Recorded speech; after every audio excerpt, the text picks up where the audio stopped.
好，各位同學，呢一段影片咧會同大家講解《廉頗藺相如列傳》裏邊嘅字詞解釋同埋一啲嘅內容要點啦。咁樣咧首先咧就同大家進行一個嘅課文梳理先嘅。咁其實因為呢篇文章咧係十分之長啦，咁但係咧如果我哋要去睇呢篇文章嘅時候咧，我哋可以具體咁樣分成4大部分嘅。咁首先第一個部分咧就係人物介紹嘅部分，介紹咗兩位主角，究竟佢哋嘅身份背景係點樣？第二個部分就係完璧歸趙嘅故事。第三個部分係渑池之會嘅故事，仲有最後一個部分呢，就係負荊請罪嘅故事。咁我哋呢，而家首先呢，一齊嚟睇嘅呢，就會係人物介紹，再加完璧歸趙嘅上半部分。咁我哋今次一段片呢，就暫時會講到呢一度，其餘嘅部分呢，就會喺其餘2段片段嗰度呢，去同大家進行介紹嘅。咁首先係人物介紹嘅部分啦，咁樣咧首先介紹嘅咧就係廉頗啊。廉頗者，趙之良將也。咁樣咧佢哋就喺文章裏邊就講到廉頗咧係趙國嘅優秀將領。趙惠文王16年，廉頗為趙將伐齊，大破之，取陽晉，拜為上卿。喺呢度咧就講到喺趙惠文王16年嘅時候，廉頗擔任咗趙國嘅將軍，帶兵攻打齊國，最後咧係大勝齊國嘅，奪取咗晉陽，即係當時齊國嘅首都。咁佢咧因為呢一場戰功咧而獲任命為上卿，以勇氣聞於諸侯。喺呢一度咧，以勇氣聞於諸侯咧，大家要同我留意啦。佢其實咧係一句倒裝句嚟嘅，佢嘅原本句式咧應該係要用以勇氣於諸侯聞嘅呢一句式去展現。咁不過佢而家將個聞字由最後尾調到去中間，變咗做以勇氣聞於諸侯，即係話佢係強調個聞字啊。而聞字喺呢一度係解咩啊？係解聞名於文明咁解。咁所以咧，其實佢喺一度佢係好想強調咧，廉頗佢係用啲乜嘢嚟喺諸侯之間咧去好出名嘅咧，就係勇猛啊！以勇猛咧聞名於諸侯嘅。咁繼續睇埋落去，藺相如者，趙人也，為趙患者令妙言舍人。喺呢度咧，藺相如咧都出咗場啦。藺相如咧就係趙國人，佢係咩身份咧？趙國患者，患者即係太監咁解啊。咁佢係邊個嘅人咧？患者令，呢個令字係解太監嘅頭目。邊個係當時趙國太監嘅頭目咧？就叫做妙言。佢咧係太監頭目妙言嘅舍人門客咁解啦。而門客係啲咩意思咧？即係話咧啲達官貴人咧養喺自己內宅裏邊嘅一啲人，咁嗰啲人咧通常都係一啲嘅智者啦，咁啊會作為一個謀士嘅角色，或者咧係有啲神奇嘅特異功能，咁樣咧佢哋咧就會擺咗喺自己嘅內宅裏邊咧去供養住呢一班人，等有事情嘅時候咧，呢一班嘅舍人門客咧就會為自己咧去效命噶啦。好，咁我哋繼續睇埋落去。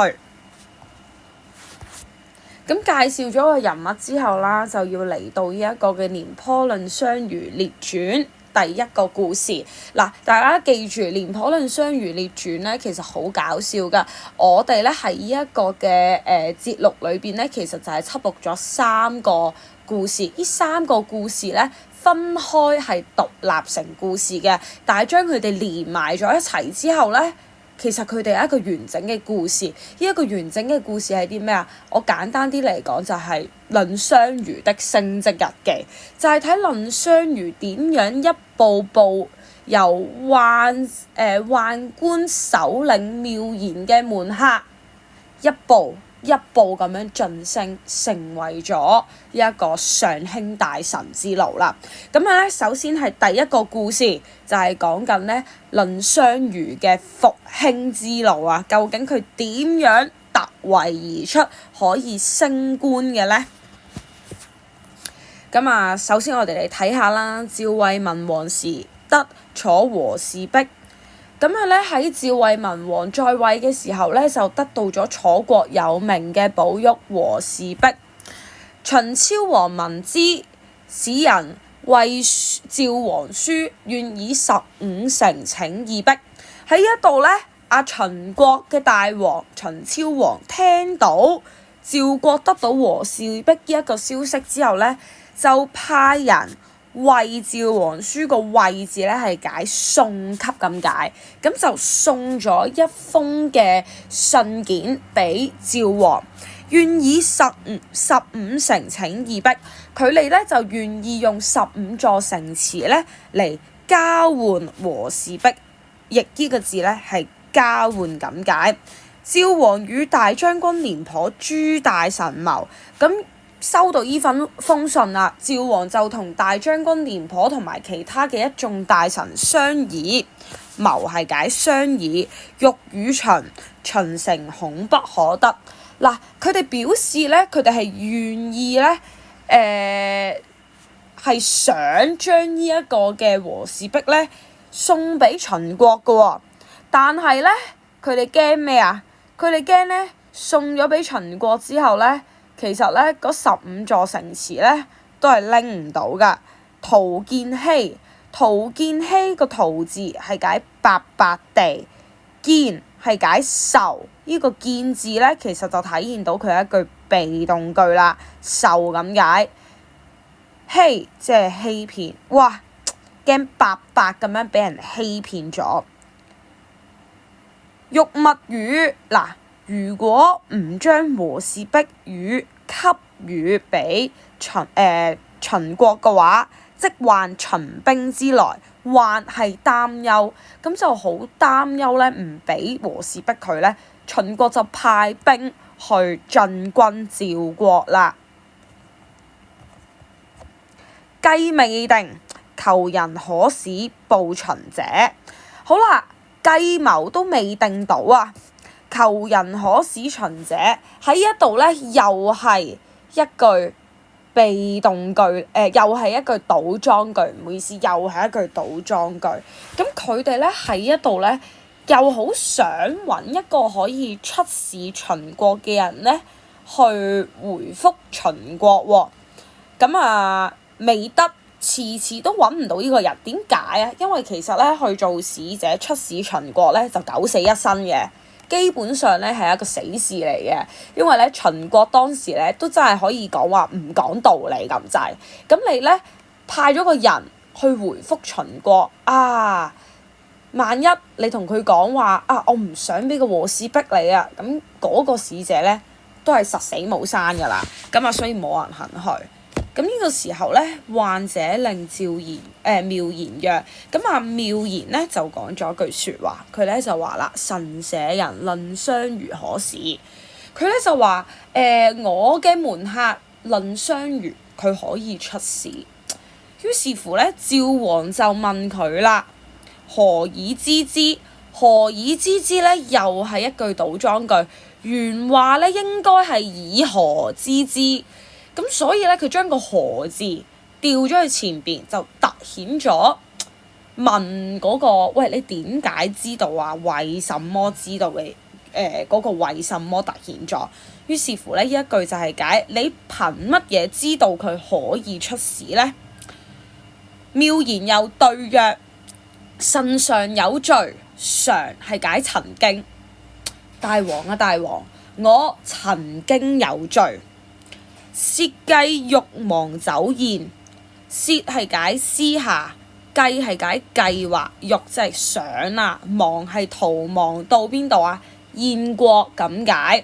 哇！我曾經犯咗罪啊，私底下打算逃亡去到燕國啊！突然之間，妙言食咗誠實豆沙包，同趙王講：我有罪。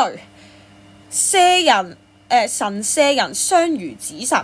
嗱，我諗住咧偷偷地走佬嘅時候咧，我嘅舍人雙魚咧就阻止咗我，並且雙魚問我：君何以知燕王？嗱，君何以知燕王咧，又係一句倒裝句。佢其實原本嗰句句式應該係以君以何知燕王嚟問嘅，咁所以佢又係將個何字調前咧，就強調咗個憑什麼係啦，咁解啦。喂，雙魚咧就問妙賢：喂，你憑乜嘢知道趙王會收留你呢？神語曰。咁佢跟住之後咧，妙賢就話：嗱，我就答翻佢，臣常從大王與燕王會景上，上咧嗱又係解曾經，所以咧大家咧要記住呢粒字啦，係解曾經咁解，老是常出現嘅。咁佢咧就話啦：我曾經跟隨大王喺燕國嘅邊境上，同燕王相會。境上即係解國境、邊境咁解啦，係解邊境上咁解。燕王私握臣手，曰願結友。咁樣咧，燕王咧曾經偷偷地咁樣握住我隻手仔，就話啦，願意同你結交為朋友，以此之故欲往。嗱，憑住我嘅了解，佢應該唔會抗拒我去燕國嘅，咁所以咧我就想去投靠燕國啦，想前往燕國。咁雙魚咧謂臣曰，雙魚就答翻佢啦：夫趙強而燕弱，而君恨於趙王，故燕王欲結於君。佢咧就講咩啊？喂，你諗清楚先啦，點解佢要摸你手仔同你講話想做朋友啊？係因為趙國強大，強嗱呢個字咪讀姜，呢個字讀強，強大而燕國弱小，而君恨於趙王，而呢你呢又得到趙王嘅寵幸，所以燕王先至想同你做朋友咋，欲結於君就係想同你做朋友咁解。今君乃亡趙走燕，喂，但係你而家係從趙國逃跑到燕國，燕為趙，燕國係恐懼怕趙國㗎，其勢必不敢留君啊！喂，喺呢一種咁樣嘅形勢之下，佢哋一定會留你啦，而速君歸趙矣，反而會將你捆綁起嚟送翻去趙國啊！咁於是乎咧，妙賢咧其實就係得到呢一個藺相如咧，好仔細咁樣分析，同佢講：你冇可能㗎啦，你走去燕國又咪俾人即係綁翻嚟，你都係唔好諗呢一支歌仔啦。於是乎咧就俾咗第二個建議佢，俾咗啲咩建議佢咧？君不如玉袒負斧郗請罪。玉袒即係脫衣啊，露上身啊，係啦，咁啊除衫露咗個上身，服斧郗咧係腰斬嘅刑具，咁所以咧就同佢講：喂，不如你除光上衫，係啦，脫衣赤身，俯伏喺刑具之上，就同大王請罪啦。即幸得脫矣，幸係解僥倖，脫係解赦免咁解。咁跟住就同佢講，或者你咁做咧，可以得到僥倖得到赦免啦。臣從其計，我咧就聽咗佢嘅計謀。大王亦幸赦臣，大王呢亦都係果真赦免咗我。臣竊以為其人勇士，有智謀而可使。竊咧係解私下，臣呢私下認為藺相如係一個勇士，有智有謀，理應係可以出使嘅。於是王召見，於是咧趙王就召見雙如啦。問雙如曰：問論雙如，秦王以15城請役寡人之逼，可與否？喺度咧，佢咧就提出咗佢而家個困境啊！秦王呢，而家話要用15座城池嚟交換和氏璧喎，我應唔應該俾佢啊？雙如曰：秦強如趙曰：不可不許。雙如呢就話啦，家下呢秦國強大，而趙國呢就弱小，唔可以唔答應啊！王曰：趙王就再問啦，取吾璧不與我城，奈何？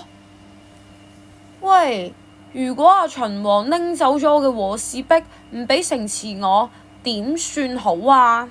雙如曰：秦以城求璧而趙不許，曲在趙。曲係解理虧。喺度咧講緊嘅就係秦國用15座城池嚟請求交換和氏璧，而趙國唔答應呢，理虧嘅就係趙國。趙與璧而秦不與趙城。如果咧我哋趙國俾咗塊和氏璧俾秦國，而秦國唔將15座城池俾趙國，曲在秦，咁理虧嘅就係秦國。君之以策，寧許以負秦曲。比君係解比較，曲係解承擔，對唔住，負係解承擔。喺度即係講緊比較呢兩種對策啊，寧願答應秦國嘅要求，令到秦國承擔理虧嘅責任，都唔好我哋自己承擔理虧嘅責任。